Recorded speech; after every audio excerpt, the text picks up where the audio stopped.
Tol, pasensya na. Meron akong bibigay sa'yo. Pasensya na, nagising kita ha. Ah.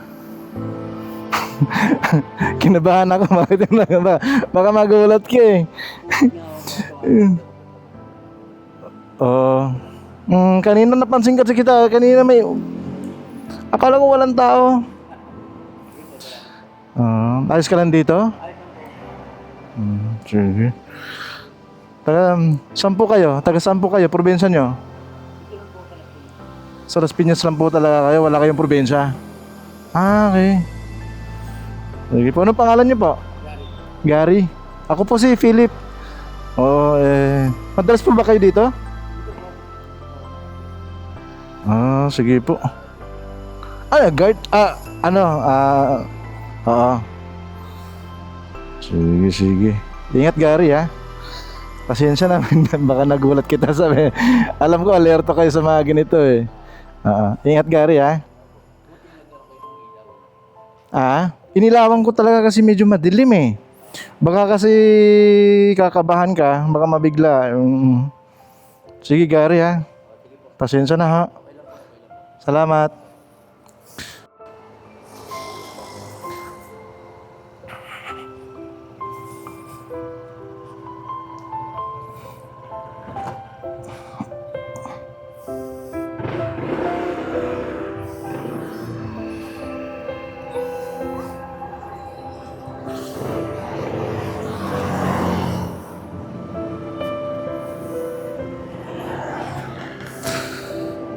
Kinabahan ako.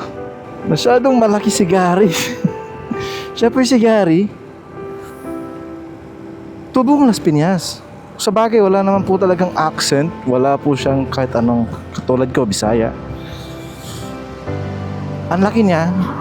Sabi niya, naka-duty daw siya as security guard. Pero sa nakikita ko, hindi po siya security guard. Kasi wala po siyang tsinelas. Yung paan niya, ang daming sugat. So, isa yun sa mga pinaghahandaan ko. Alerto tayo dapat lang. Kasi medyo madilim yung part na yun eh.